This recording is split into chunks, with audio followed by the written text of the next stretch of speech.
Halo, bagaimana kabar? Semoga kita semua dalam keadaan yang baik ya. Pada hari ini kita akan sama-sama merenungi kepada firman Tuhan yang terambil di dalam 1 Timotius 4 ayat yang ke-7 dan 10. Saya akan membacakannya bagi kita semua. 1 Timotius 4 ayat yang ke-7 hingga yang 10 yang berbunyi demikian. Tetapi jauhilah tahayul dan dongeng nenek-nenek tua. Latihlah dirimu beribadah. Latihan badani terbatas gunanya. Tetapi ibadah itu berguna dalam segala hal, karena mengandung janji, baik untuk hidup ini maupun untuk hidup yang akan datang. Perkataan ini benar dan patut diterima sepenuhnya. Itulah sebabnya kita berjerih payah dan berjuang, karena kita menaruh pengharapan kita kepada Allah yang hidup, Juru Selamat semua manusia, terutama mereka yang percaya. Rekan-rekan sekalian, selama studi di STT, ada satu hal menarik yang saya perhatikan. Kampus memberikan waktu kita untuk berolahraga. Dan biasanya, di jam olahraga ini, mahasiswa bebas mau melakukan olahraga apa saja.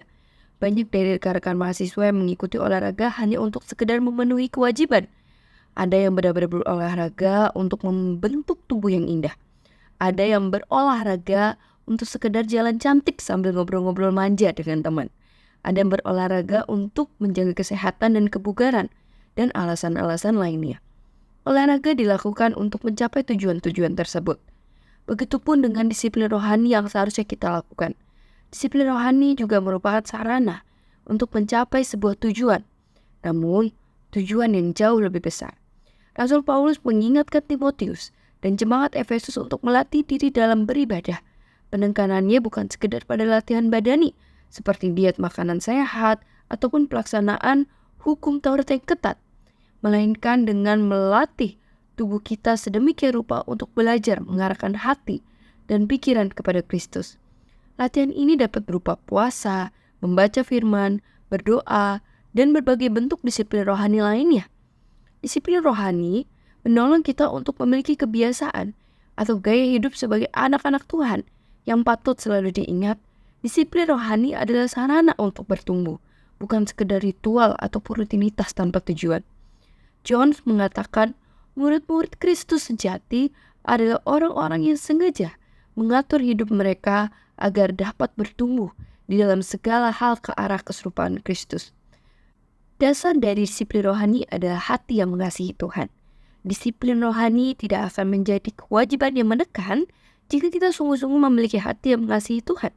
Karena jika kita benar-benar mengasihi Tuhan, maka secara natural kerinduan untuk hidup seturut firman atau mengenal Dia lebih dalam lagi melalui disiplin-disiplin rohani menjadi kerinduan diri. Tim Dearborn menuliskan, akan masalah disiplin rohani bukanlah disiplin dan tekad, melainkan hasrat dan kerinduan. Jika kita dikungkung secara permanen oleh kewajiban, maka kita akan mati, bukannya bertahan hidup. Bayangkan seorang ibu atau seorang kekasih yang melakukan tindakan-tindakan terpuji hanya karena melakukan kewajiban, bukan keluar dari hati yang penuh kasih dan mengasihi anak atau pasangannya. Adakah sukacita sejati? Tentu tidak. Mereka akan selalu berpikir dalam hati dan pikirannya, kapan ini harus selesai? Disiplin rohani harus lahir dari kesadaran dan kerinduan yang lahir akan betapa penting memagari hidup di dunia ini dan betapa kita sungguh-sungguh ingin mengenal Dia dan menempatkan Dia sebagai nakoda hidup kita.